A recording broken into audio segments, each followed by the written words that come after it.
there's a very comfortable illusion being sold to you every day. The illusion that the great wars of our time will be decided by what appears in the headlines, by televised explosions, by fiery speeches, by repeated nuclear threats before the cameras, as if the fate of the planet were always announced with noise. But real history almost never moves like that. What changes the course of the world doesn't usually appear first in the spectacle. It emerges in the ignored detail, in the forgotten point on the map, in the narrow corridor that almost no one looks at, in the silent gear without which the whole machine begins to fail. And that's exactly where this story begins. Because while millions of people watch, with wide eyes, the most visible conflicts on the planet, there is a place that remains outside the center of conversations, outside the hasty indignation, outside the collective anxiety manufactured by the news. A place too small for the power it concentrates. A place too narrow for the historical burden it carries. A place that, if paralyzed, affects not only one country, not only one economy, not only one region. It compresses the pulse of world trade, alters the energy respiration of Asia, and brutally exposes the deepest fragility of the power that most frightens the West in this century. I want you to take a moment to breathe and observe the invisible architecture of our time. You wake up, go to work, fill up your car, turn on your appliances, buy something.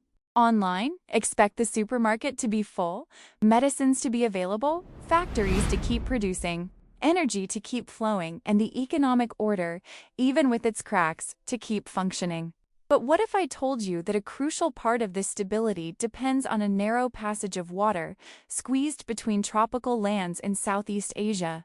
What if I told you that China, the second largest economy on the planet, the world's largest factory, the power that directly challenges the United States, could be strangled not by a rain of missiles, but by a cold, methodical, silent, and devastating blockade in a single maritime bottleneck? The name of this place is the Estreito de Malaca.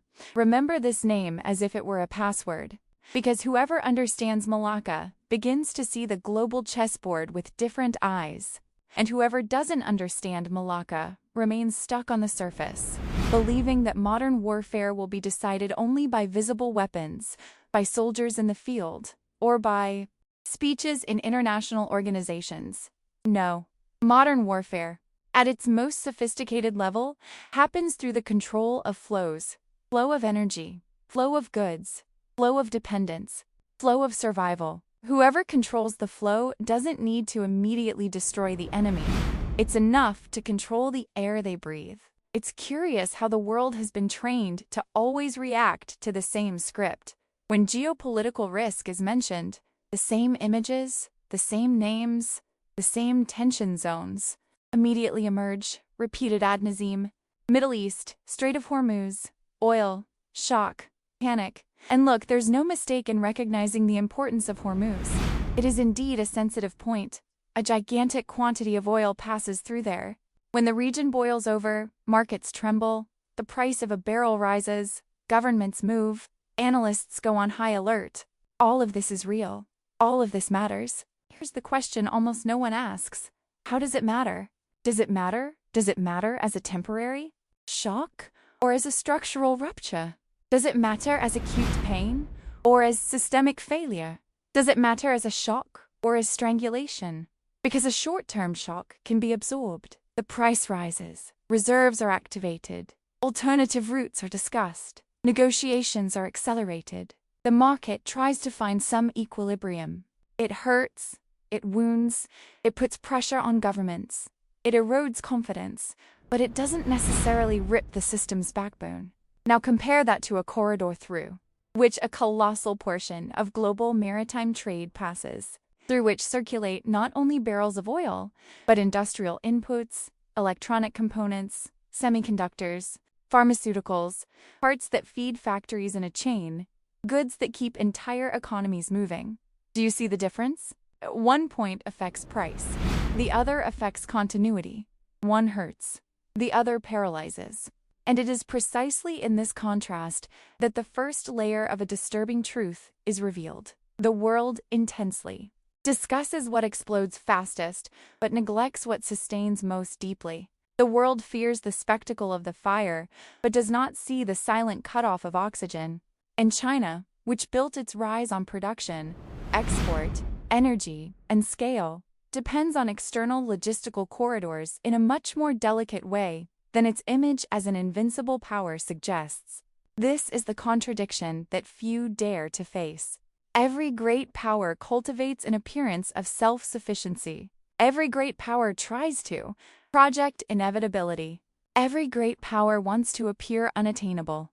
But every great power also carries, hidden within its own structure, a vulnerable point, a fold, a fissure, a vital dependence. In the most serious spiritual tradition, it has always been taught that a true understanding of reality requires going beyond the appearance of forms. What seems solid may be rotting inside. What seems distant may be central. What seems peripheral may, in fact, sustain the center. And perhaps this is the greatest error of superficial geopolitical readings, confusing size with control, strength with invulnerability, grandeur with inner stability. China has grown on a monumental scale, but growth does not eliminate dependence. Expansion does not dissolve fragility. Power does not cancel need. On the contrary, the larger the organism, the more critical its internal circulation becomes. The larger the machine, the more fatal the blockage of an essential part becomes. And here, something even more unsettling begins to emerge. The Strait of Malacca is not just a trade route. It is a reality check, a cruel mirror before which the rhetoric of superpowers loses some of its luster. Because in this strait lies a simple and almost brutal question. What happens when the survival of a giant depends on a path it does not fully control? What happens when a nation with imperial ambitions needs to trust that the passage through which its energy flows will remain open? What happens when the continuity of its economy, its industry, its military projection, and its internal stability rests on a narrow, congested, vulnerable corridor exposed to forces greater than it would like to admit? Perhaps you are beginning to realize that we are not just talking about geography. We are talking about strategic destiny. We are talking about the difference between appearing strong and being free. We are talking about the exact point where a hyper-complex technological civilization can be, compressed by something seemingly simple, the disruption of flow. And that is why Malacca is not just a maritime passage. Malacca is a revelation, an uncomfortable revelation for China, a revelation almost invisible to the general public, and a decisive revelation for anyone who wants to understand where, in fact, the 21st century may be decided. But all of this is just the first layer, because understanding the importance of Malacca is not enough. The truly disturbing question comes now. If this corridor is so vital, so narrow, and so vulnerable, then who really has the capacity to control its passage when the confrontation ceases to be theoretical and becomes a decision of war? That's when the game changes irreversibly. And then we arrive at the question that truly matters. Who can close this passage whenever they want? Who has the real capacity to transform this narrow corridor into a barrier capable of stifling the most ambitious machinery of the 21st century? Because understanding that the Strait of Malacca is vital is already unsettling. But discovering that China depends on a route it doesn't fully control is something else entirely. This changes everything. It changes the understanding of war. It changes the understanding of power. It even changes how you should perceive the apparent tranquility of the world. Imagine a simple scene. You leave early for work. Traffic is heavy. Fuel is expensive. The supermarket doesn't seem as cheap as it used to. And yet, life goes on. People walk in a hurry. Buses are packed, trucks cross roads in the early morning, ships unload goods in ports you may never visit. Everything seems to follow a normal course. But this normality depends on a silent confidence, the confidence that routes remain open, that supplies continue to flow, that the world can still push its own circulation forward. And what almost no one realizes is that this confidence is not natural. It is maintained, protected, watched, and if necessary, it can be interrupted. This is where the Strait of Malacca ceases to be just a point on the map and becomes something far more disturbing. It becomes a corridor under the constant observation of the great maritime powers. We are not talking about a lost, forgotten, or uninterested passage. We are talking about a space surrounded by surveillance, naval capacity, strategic alliances, and a consolidated military presence. What to the distracted eye seems like just a trade route, to the centers of power is an artery monitored with surgical precision. And when an artery is monitored by those who have the power to close it, it ceases to be just a route. It becomes an instrument. Now, think about China for a moment, but not the China of grandiose images, futuristic cities, military parades, and speeches of strength and ascension.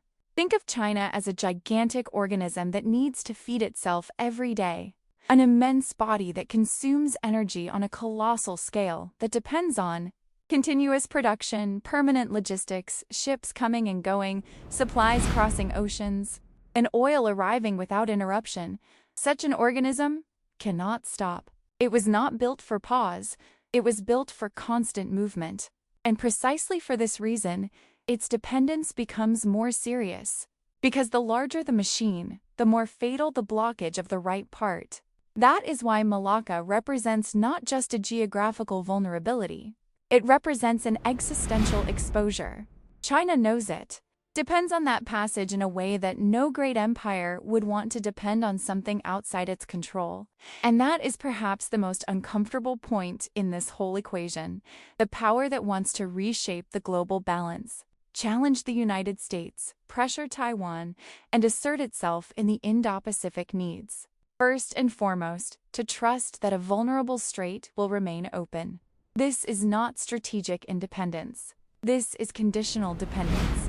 But dependent on whom? This is the here question that is beginning to darken the horizon, because there are forces positioned exactly where it matters. The United States maintains a constant naval presence in the Indo-Pacific region. This is not a detail. This is not routine protocol. This is preparation. This is anticipation. This is a message. The American Navy doesn't occupy spaces haphazardly. It occupies decision points, and Malacca is one of those points. Alongside this, India is expanding its relevance in an increasingly decisive way. Its military positions in the Andaman and Nicobar Islands, near the entrance to the strait, transform New Delhi into an actor that can no longer be seen as a peripheral observer. India is there, present, attentive, capable of interfering, capable of blocking, capable of acting precisely in the corridor that China most needs to preserve. And perhaps you're beginning to feel the weight of the scene. Because now, we're no longer talking about an abstract hypothesis. We're talking about a possible strangulation. A scenario in which war doesn't begin with explosions over capitals, but with ships prevented from passing.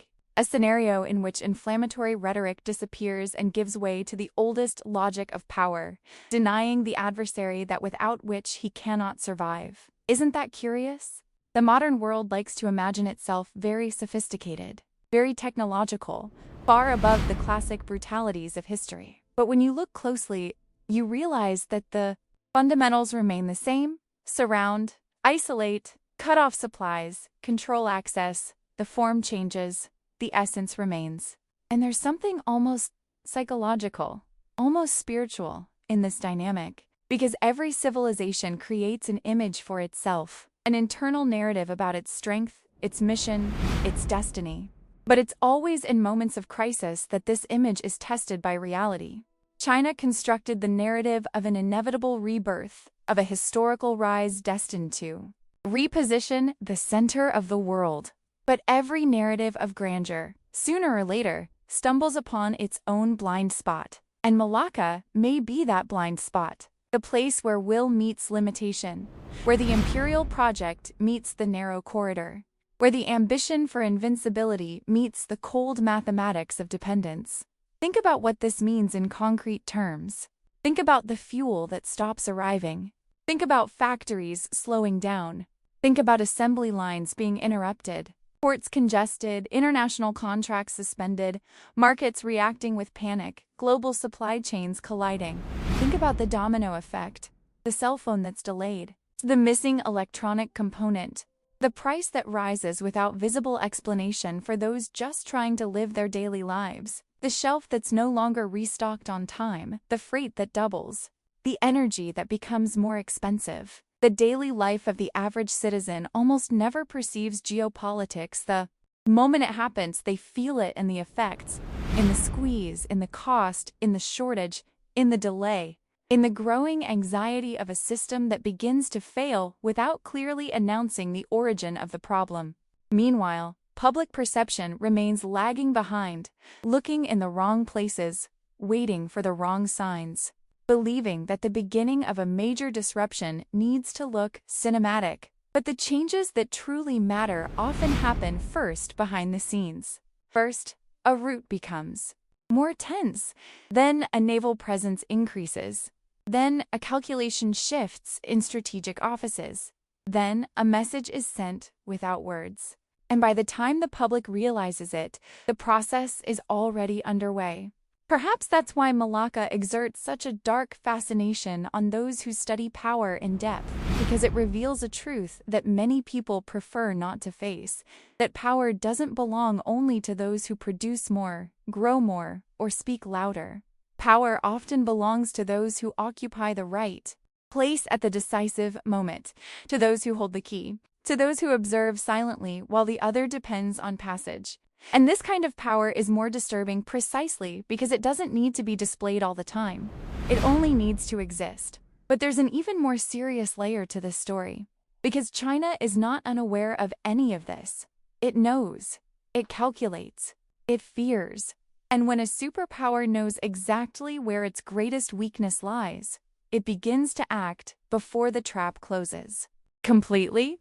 That's where the trillions invested in alternative routes, land corridors, energy alliances, and offshore infrastructure come in, not out of whim, not for random expansion, but out of necessity, out of urgency, out of an instinct for strategic survival. But every attempt to escape leaves traces. Every rush betrays fear. Every alternative route reveals a main route at risk. And when you observe these movements closely, you begin to notice something even more unsettling. China is not just expanding its reach, it may be racing against time. If that's true, then the question is no longer who can shut down Malacca. The question now is different and far more dangerous. What is China willing to do to escape this trap before it closes in on itself? It is precisely here that the story ceases to be merely an analysis of maritime routes and begins to reveal something deeper about the very nature of power. Because a nation only desperately rushes to build alternative routes when it has already understood, silently, that the main path can become a trap. And China understood this a long time ago. It understood it before most of the world realized it. It understood it before many analysts admitted it. Above all, it understood it before its own official rhetoric managed to hide the magnitude of the threat. The problem is that recognizing a vulnerability does not mean being able to overcome it. Sometimes, the more an empire tries to escape its weak point, the more it exposes the complete map of its fear. That is why China's large investments in land corridors, strategic ports, international railways, and energy alliances need to be read more carefully. Public discourse speaks of integration, development, connectivity, and shared prosperity, and all of this is part of the packaging. But behind the diplomatic language, there is another layer. There is the survival instinct. There is the attempt to create artificial veins for a body that knows its main artery can be compressed at any moment. The Belt and Road Initiative, viewed solely as an economic project, is an incomplete interpretation. It can also be read as a preventive reaction to the risk of asphyxiation, as if Beijing were saying to the world, without ever explicitly admitting it, if the sea closes, we need land. If the narrow passage becomes a prison, We need exits before the door slams shut. But here's an irony that makes everything even more serious. Land routes don't isolate replace the volume, speed, and efficiency of maritime transport. Continental corridors cross unstable borders, fragile regimes, areas subject to external pressures, diplomatic sabotage, regional conflicts, and power rearrangements. In other words, the escape route exists, but it's imperfect. The alternative exists, but it's incomplete. The way out exists, but it comes loaded with new risks. And then the question arises that few formulate clearly: what if China is investing so much not because it has already found the solution, but precisely because it knows it hasn't found it yet? Perhaps this is where geopolitical analysis approaches psychology. Because every rising power experiences an internal conflict between the image it projects and the insecurity it tries to hide. The grander the appearance, the more carefully the management of fear needs to be. And China's fear, in this case, is not just military, it's logistical, it's energetic, it's temporal. The question isn't just whether the Strait of Malacca could be blockaded. The question is whether China could reorganize its own structure before this blockade produced irreversible effects. This completely changes the narrative, because it ceases to be a discussion about brute force and becomes a discussion about systemic resistance.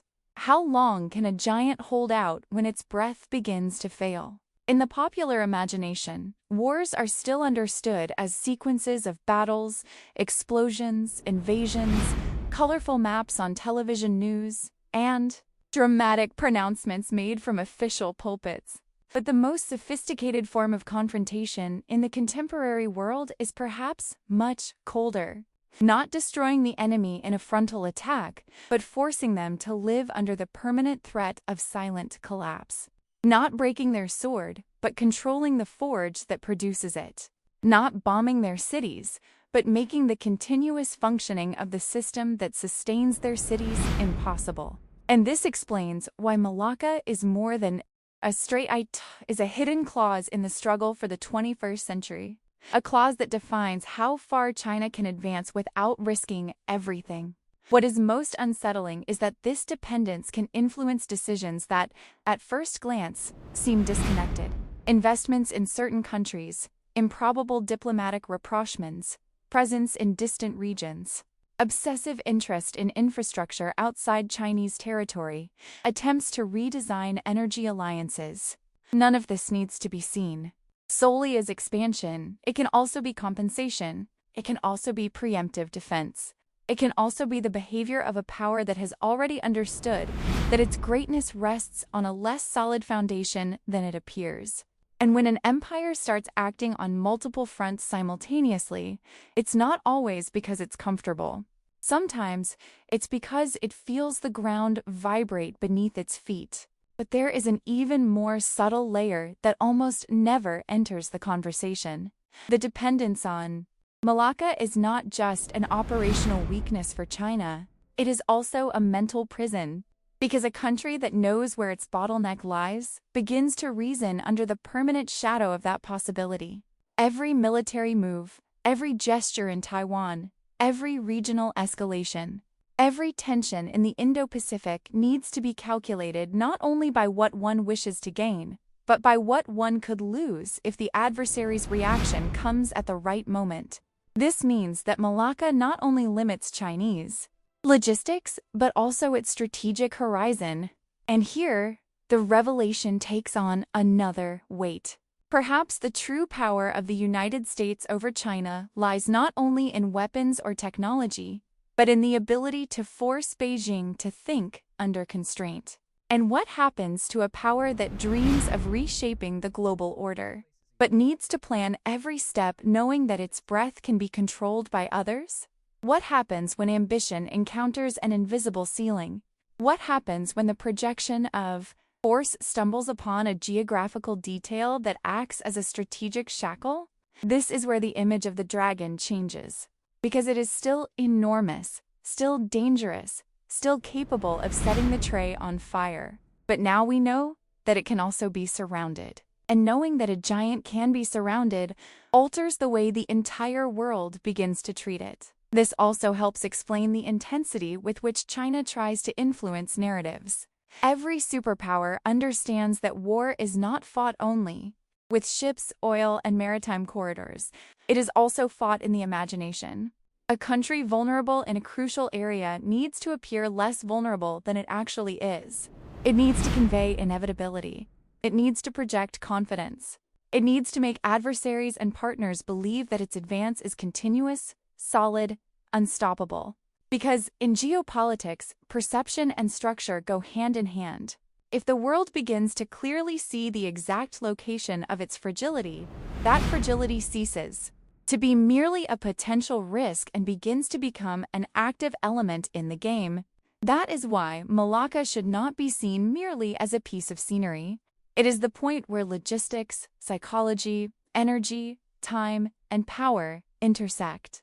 A strait where ships pass, but also where historical decisions are conditioned. A corridor where goods circulate, but also unconfessed fears. And perhaps this is the most personal and least obvious layer of this whole story. China may not simply be building the future. It may be trying to buy time. Time to breathe without permission. Time to reduce its exposure. Time to reach the day when a blockade in Malacca is no longer enough to halt its march. But in geopolitics, time never runs alone. While China tries to prolong its breathing room, others observe, calculate, and position themselves. And this leads us to an even more delicate turning point. Because it's not enough to know that Beijing fears strangulation. It's necessary to understand how Washington and its allies envision this same scenario. And when you begin to see this other mind operating behind the scenes, you realize that the next layer of the story isn't just about vulnerability. It's about planning. It's about containment. It's about the silent architecture of a siege that may have been being designed for years. So the question is no longer what China fears losing. The question now is far more unsettling. Who is already prepared to tighten the noose at the precise moment? And it is precisely at this point that the story takes a turn. Up to this point, we have observed Chinese fragility, the weight of Malacca, and Beijing's silent race to escape future strangulation. But now the camera needs to pan. Because every trap is only complete when we understand who designed it, who is watching over it, and who knows exactly when to close it. And when we make that move, when we leave the anxious mind of vulnerable power and enter the cold mind of those who operate, the containment, the landscape becomes even more disturbing. Imagine the Indo-Pacific map at night, not as that static drawing that appears in textbooks, but as a living surface pulsing with signals, radars, routes, and calculations. Somewhere, a destroyer silently cuts through the sea. Elsewhere, a submarine advances unseen. Patrol aircraft crisscross the sky. Satellites observe every movement. Command centers monitor flows like someone reading the heartbeat of a gigantic organism. This is no exaggeration. This is how the great powers think. They don't just observe territories. They observe circulation. They observe vulnerabilities. They observe habits. And in the case of Malacca, they observe all of this with an interest bordering on strategic obsession. The United States understood long ago that 21st century dominance depends not only on destroying enemies, but on managing bottlenecks. This is a detail that changes the entire perception of contemporary warfare. Because whoever controls bottlenecks controls time, and whoever controls time controls decision-making. A country may have immense armies, gigantic factories, advanced technology, speeches of sovereignty, and historical ambitions. But if it depends on points of passage that others can surround, its power comes to exist conditionally. And power under condition is not freedom. It is a guarded margin. Perhaps that's why the American presence in the Indo-Pacific is so much more significant than it seems at first glance. It's not just about ships scattered across a distant region. It's about an architecture of containment.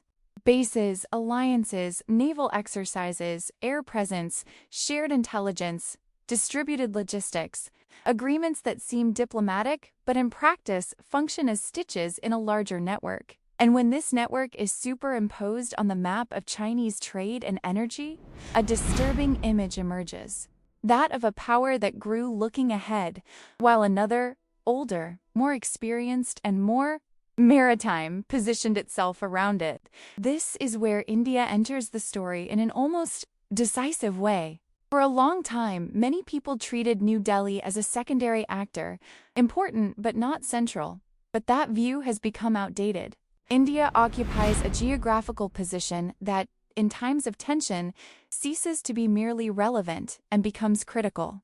Its Andaman and Nicobar Islands, at the entrance to the Estreito de Malaca, are more than just military bases. They are advanced observation posts, sentinels overlooking one of the most sensitive routes on the planet. Curiously, for the general public, these islands barely exist in the imagination. Few people would be able to point them out on a map. And yet, in a scenario of blockade, they can become one of the most valuable pieces on the global chessboard. Consider the degree of historical irony contained in this. A vital corridor for China could be pressured by a combination of the world's greatest naval power and a continental civilization that, due to geography and self-interest, occupies the mouth of the strait. It's not just a military issue. It's almost a geopolitical choreography.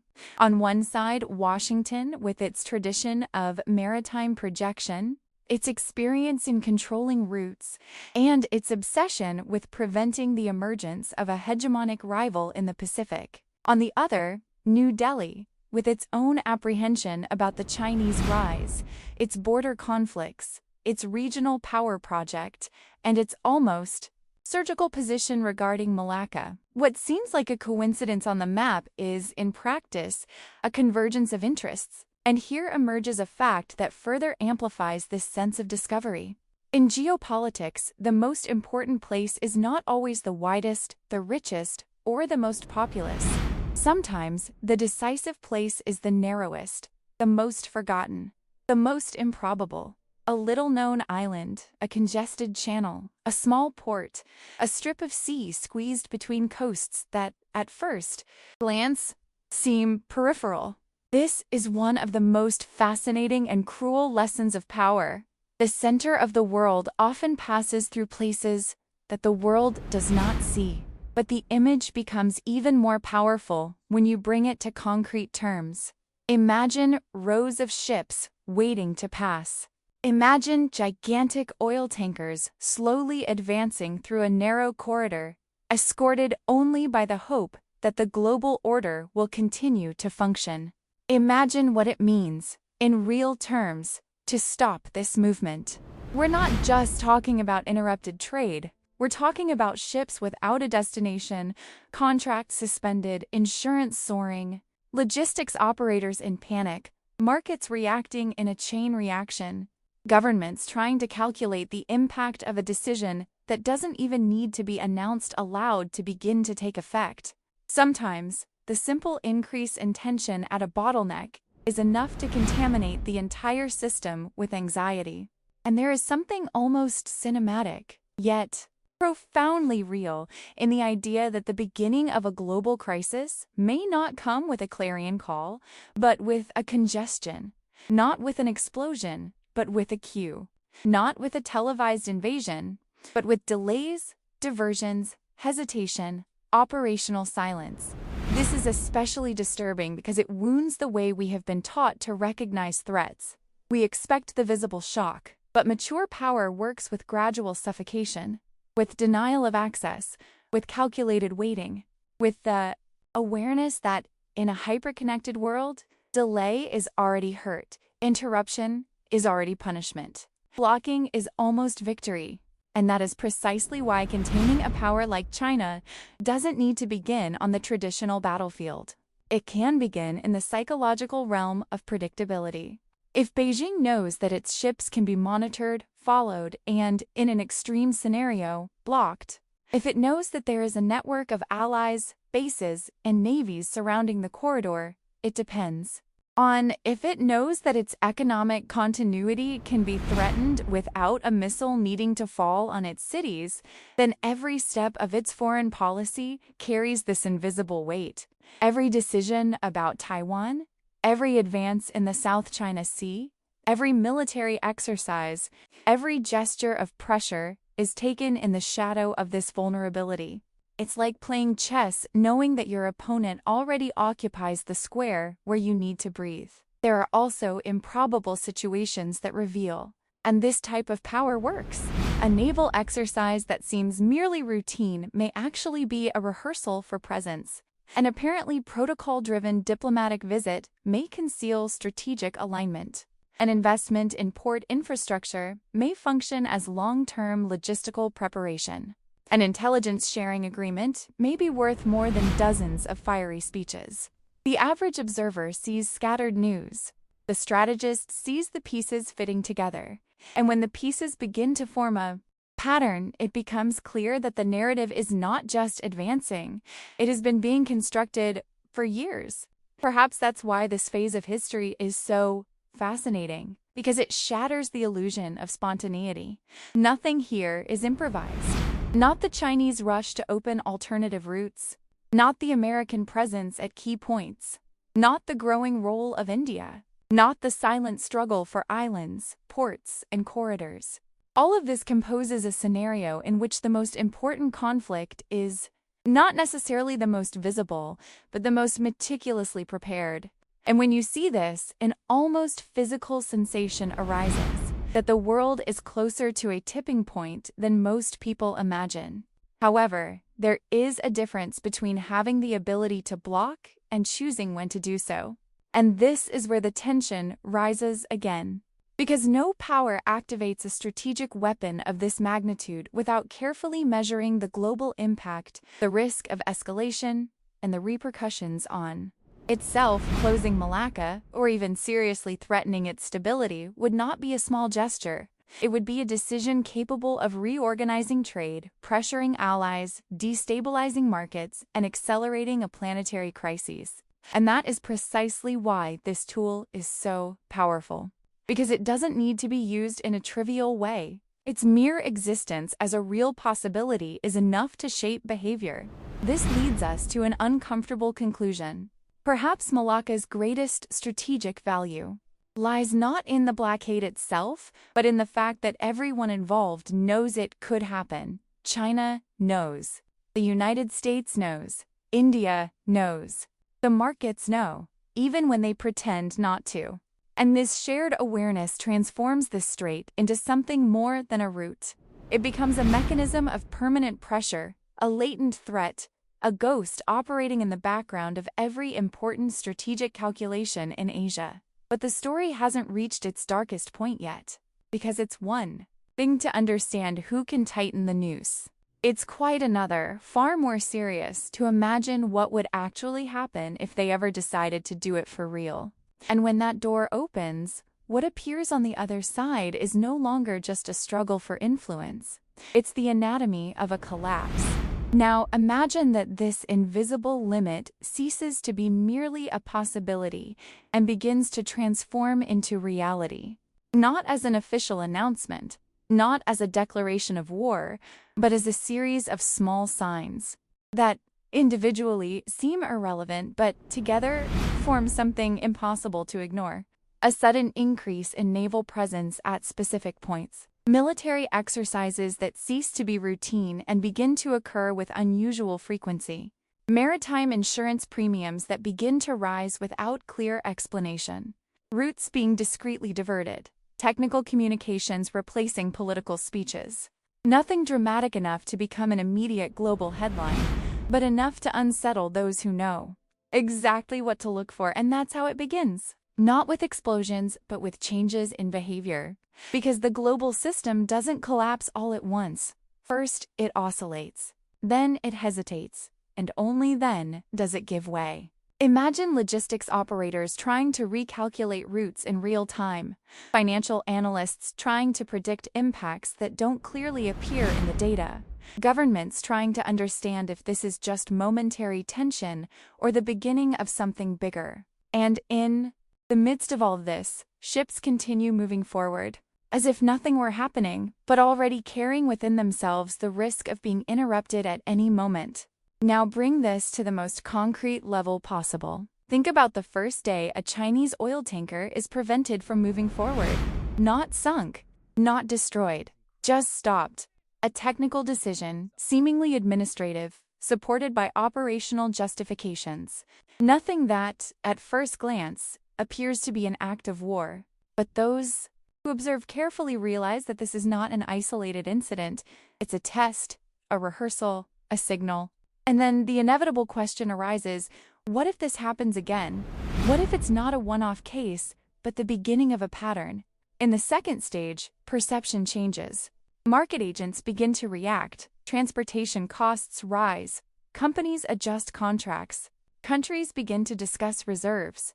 Trust, which is the most invisible and essential element of the global system, begins to erode. And when trust enters a crisis, the speed of disruption increases. Because the modern world doesn't function solely on infrastructure. It functions on expectation. And when the expectation of continuity disappears, the system begins to freeze in anticipation. Now imagine the third phase. Days pass. The flow slows. Ships accumulate at waiting points. Ports become overloaded. Alternative routes are tested, but they cannot handle the necessary volume.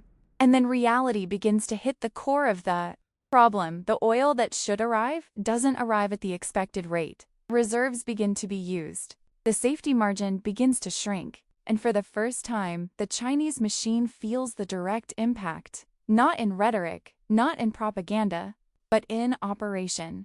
It is at this point that the narrative takes on a new dimension. Because up until now, we have been talking about logistics, economics, and strategy. But now we enter the territory of functional survival. An economy like China's was not designed to slow down abruptly. It depends on continuity, on scale, on a constant pace. When this pace is interrupted, the effect is not linear. It is exponential. Factories don't just stop. They disrupt entire supply chains. Workers are not just affected. They put pressure on social systems. Markets don't just fluctuate. They enter a state of permanent alert. And then a detail emerges that completely changes the perception of the average observer. This type of collapse isn't immediately visible. It doesn't appear as an explosion on the horizon. It creeps in. It starts with delays, then with localized shortages, then with increased costs, then with emergency decisions. By the time most people realize it, the process is already well underway. It's like a gear that starts to fail from the inside while, on the outside, it still seems to be turning. And while this is happening, a silent shift is occurring within China itself. Strategic calculation is shifting from offensive to defensive. Every decision is filtered through a single question. How long can we keep the system running? This is the point where the power ceases to act with complete freedom and begins to act under constraint. And this change, though invisible to the public, is devastating at the strategic level. Because a power that reacts ceases to be a power that leads. But perhaps the most critical moment is when internal and external perceptions align. When the world realizes that China is under pressure, and China realizes that the world has noticed, that is the instant when the game changes irreversibly.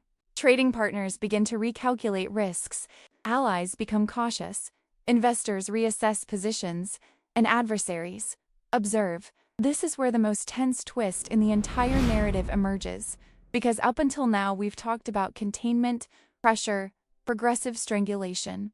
But there's a limit to how much a power can accept being squeezed without reacting. And that reaction doesn't have to be predictable. It can be quick, it can be direct, it can be disproportionate. Because in scenarios like this, the decision ceases to be merely rational. It becomes existential. And then imagine this moment. China realizes it cannot wait indefinitely. That time is against it. That each day of restriction brings the system closer to a critical point. And then, the most dangerous possibility of all arises. To act before the siege is complete. No longer to expand, but to break the pressure. no longer to advance, but to survive. And it is precisely here that the viewer needs to understand something fundamental. Up until now, everything we have seen could happen without a single shot being fired. But from this point on, any wrong move can transform a silent strangulation into an open conflict. Because when a power feels cornered, it stops playing only with strategy. It starts playing with urgency. And when urgency enters the picture, the risk ceases to be calculated. The question now is no longer whether the system might collapse. The question is far more dangerous. What happens when collapse ceases to be avoidable and is instead accelerated by those who refuse to be suffocated? And then we arrive at the point where everything falls into place. Not as a simple answer, not as a comfortable slogan, not as a thesis ready for quick consumption, but as a more serious, more human, and harder to forget revelation. Because at the end of this story, what's at stake isn't just China, the United States, India, Taiwan, or a strait in Southeast Asia. What's at stake is a much bigger lesson about the world we live in and about how we, ordinary people, are affected by decisions made far from our eyes. Perhaps this is the most important discovery of all. The modern world seems gigantic, technical, distant, inaccessible. It seems governed by forces so great that the individual feels too small to comprehend and too powerless to react. But this is only part of the illusion, because understanding the world is already a way to break through passivity. Perceiving the mechanisms is already a way to move beyond the surface. And when you understand that an entire economy can be squeezed by a narrow corridor, that a power can seem invincible and yet depend on a vulnerable passage, that true power often lies in controlling the flow and not in displaying force, you begin to look at reality with a different kind of attention. This attention changes everything. It changes the way you see the news. It changes the way you listen to grand speeches. It changes the way you interpret crises, tensions, promises, and collective fears. Because most people have been trained to react to the noise, to the immediate impact, to the most aggressive headline, to the most visible conflict. But the real story, almost always, moves within the structures, behind the scenes, in the bottlenecks, at the points of dependency, in the places where few look, but where many come to depend without realizing it. And perhaps that's precisely why this narrative matters so much. It's not just about geopolitics. It's about awareness. It's about maturity in the face of the world. It's about the need to learn to distinguish appearance from substance, spectacle from structure, apparent strength from real fragility. Because every time a society loses the ability to look deeply at events, it becomes easy prey for propaganda, manipulation, and a false sense of security. See how this affects your life in a concrete way? When global supply chains fail, it's not just governments that feel it. It's the worker who pays more. It's the family that feels the inflation. It's the average person who notices products disappearing, fuel prices rising, economic anxiety increasing, instability arriving even before understanding why. The international system never stays just on the map. It descends into daily life. It enters the monthly bill. It appears in the price of food, energy, medicine, transportation, in the silent fear of those who feel the ground becoming more uncertain. Therefore, the big question, in the end, is not just what might happen between powers. The big question is, how do you choose to live in such a world? With alienation or with lucidity? With passivity or with perception? With raw fear or with mature attention? Because no one controls the great movements of history alone, but each person can choose how they position themselves in relation to them. You can choose whether you will live on autopilot, consuming shallow versions of reality, or whether you will cultivate discernment.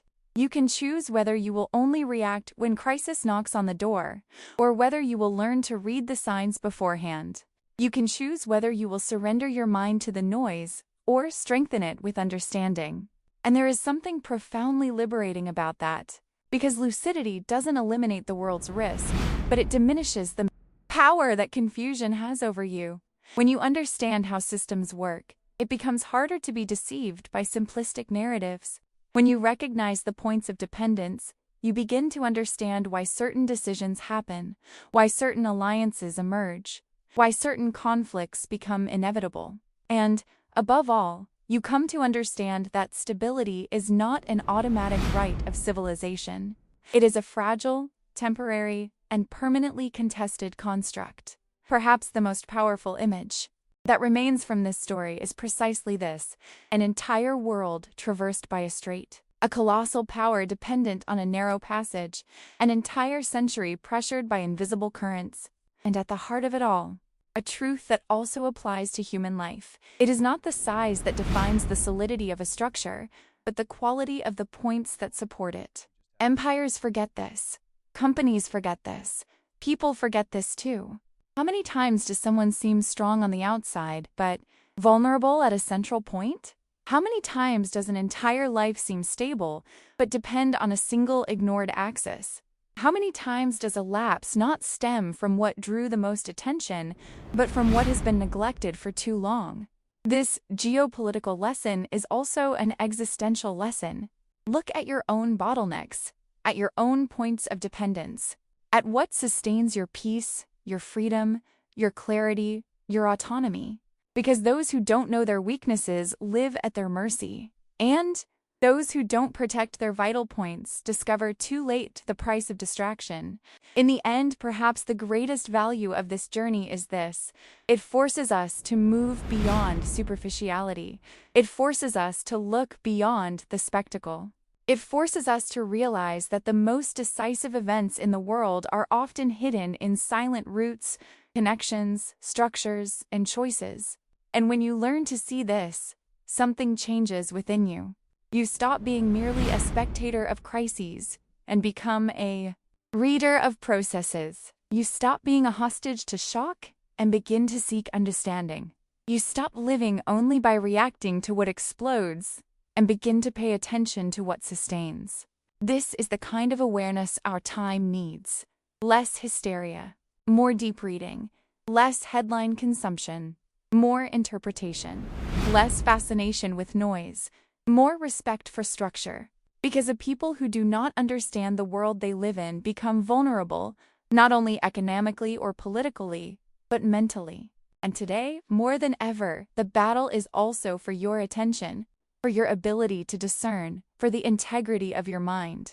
If this video helped you see beyond the surface, then don't let that insight die here. Like this content so that more people can also have access to this type of analysis. Comment on what you think, even if you prefer to comment anonymously, because often one person's reflection awakens the consciousness of another. And if you want to continue following narratives that don't treat you as a distracted mass, but as someone capable of thinking, interpreting, and seeing what's behind the facts, subscribe to the channel now, because understanding the world is not a luxury, it's protection. And from now on, those who don't learn to read the signs will always arrive too late.